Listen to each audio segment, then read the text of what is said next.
বন্ধুরা, ভারতের এই জয়ে সারা বিশ্বের মিডিয়া অবাক। ভারতের এভাবে এগিয়ে যাওয়ায় ট্রাম্প সরকারও এখন দ্বিধায়। আসলে কি এই $700 বিলিয়ন এর সত্যতা? কেন এর জন্য বিশেষ রাজনীতিতে এত প্রভাব পড়েছে? এই সমস্ত প্রশ্নের উত্তর জানুন আজকের এই ভিডিওতে। রিজার্ভ ব্যাংক অফ ইন্ডিয়া থেকে এইমাত্র ঘোষণা করা হয়েছে যে ভারতের কোষাগার $700 বিলিয়ন ঐতিহাসিক মাইলফলক অতিক্রম করেছে। এটা কোনো ছোটখাটো ব্যাপার নয়। একটু কল্পনা করুন, এই পৃথিবীতে 150টিরও বেশি দেশ এমন আছে যাদের সম্পূর্ণ অর্থনীতি বা জিডিপিও আমাদের এই কোষাগারের অর্ধেকের সমান নয়। এত বিশাল অর্থ, এত বড় সম্পদ এখন ভারতের কাছে নগদ হিসাবে মজুত আছে। সবচেয়ে বড় কথা কি জানেন? আমাদের এই কোষাগার শুধু ডলারের উপর নির্ভরশীল নয়। এতে সোনা আছে, রূপা আছে, ডলার আছে এবং আরও অনেক দেশের শক্তিশালী বৈদেশিক মুদ্রা আছে। এটি একটি অত্যন্ত ভারসাম্যপূর্ণ ও শক্তিশালী কোষাগার, যা আমাদের কোনো একটি মুদ্রার উত্থান পতন থেকে রক্ষা করে। এই শক্তির গল্প এখানেই শেষ হয় না। গত এক সপ্তাহে আমাদের কোষাগারে $5 বিলিয়ন বৃদ্ধি হয়েছে। যদি আমি আপনাকে সঠিক পরিসংখ্যান দিই, তাহলে এটি 4.85 বিলিয়ন বেড়েছে এবং এখন আমাদের কোষাগার $702.78 বিলিয়ন পৌঁছেছে। আর এখন আমাদের পরবর্তী লক্ষ্য কি? মাত্র $5 বিলিয়ন আরও। হ্যাঁ, যেই আমাদের কোষাগারে আরও $5 বিলিয়ন যুক্ত হবে, আমরা আমাদের ইতিহাসের সর্বকালের সর্বোচ্চ রেকর্ড স্থাপন করব। ভারতের পুরো ইতিহাসে আমাদের কাছে এত বিশাল কোষাগার আর কখনো ছিল না। পুরো বিশ্ব এখন পরের সপ্তাহের জন্য অধীর আগ্রহে অপেক্ষা করছে, কারণ আশা করা হচ্ছে যে পরের সপ্তাহেই আমরা এই ইতিহাস রচনা করতে পারি। বন্ধুরা, এটা শুধু একটা সংখ্যা নয়, এটা একটা আবেগপূর্ণ মুহূর্ত। মনে করে দেখুন, আজ থেকে মাত্র 78 বছর আগে আমরা ব্রিটিশদের গোলাম ছিলাম। তারা আমাদের পুরো দেশ লুট করে নিয়ে গিয়েছিল, আমাদের সম্পদ নিয়ে গিয়েছিল। স্বাধীনতার 10 বছর পরেও দেশে অনাহারের পরিস্থিতি ছিল। আমরা আমেরিকা, ইউরোপ এবং অন্যান্য দেশ থেকে খারাপ মানের শস্য এনে নিজেদের কাজ চালাচ্ছিলাম, পেট ভরাট করছিলাম। কিন্তু তখন থেকেই আমরা আমাদের স্বাভিমানের যাত্রা শুরু করি। আর আজ আমরা কোন অবস্থানে দাঁড়িয়ে আছি? ভারত বিশ্বের 4র্থ বৃহত্তম বৈদেশিক মুদ্রার রিজার্ভ হোল্ডার হয়েছে। অর্থাৎ পুরো বিশ্বের 4র্থ বৃহত্তম কোষাগার এখন ভারতের কাছে আছে।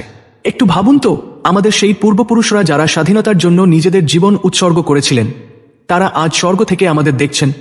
কতটা খুশি হচ্ছেন যে তাদের পরবর্তী প্রজন্ম শুধু গণতন্ত্রই রক্ষা করেনি, বরং এত উন্নতিও করেছে যে ব্রিটিশরা আমাদের শত বছর ধরে গোলাম করে রেখেছিল।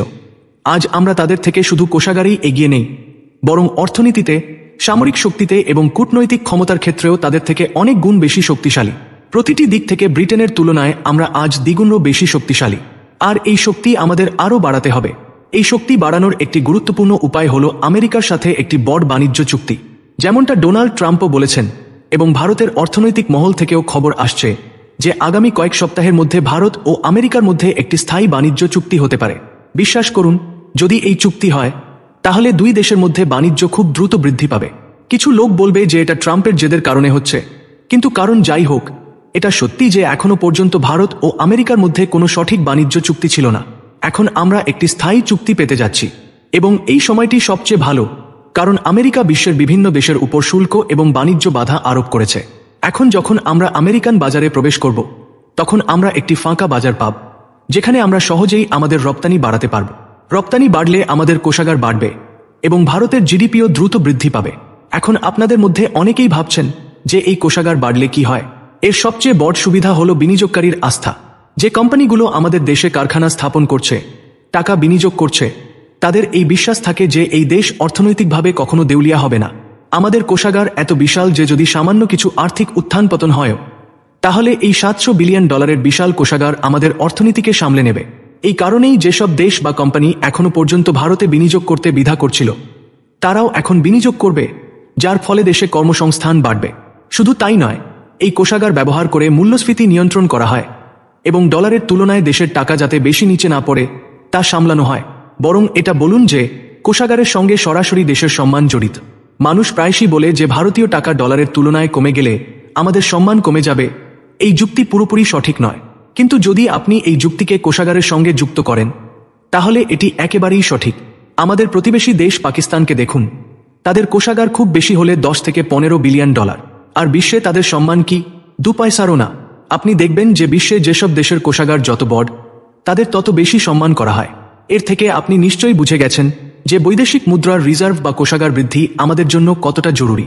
এটা শুধু একটি অর্থনৈতিক সংখ্যা নয়, বরং ভারতের ক্রমবর্ধমান মর্যাদা, তার আত্মবিশ্বাস এবং বৈশ্বিক মঞ্চে তার ক্রমবর্ধমান শক্তির প্রতীক। আমাদের এই অর্জন নিয়ে গর্ব করা উচিত, এবং আমরা আমাদের $1 ট্রিলিয়ন লক্ষ্যের দিকে দৃঢ়ভাবে এগিয়ে চলেছি। যদি আপনার এই ভিডিওটি ভালো লেগে থাকে তাহলে কমেন্টে ইয়েস টাইপ করুন এবং আমাদের চ্যানেল সাবস্ক্রাইব করতে ভুলবেন না।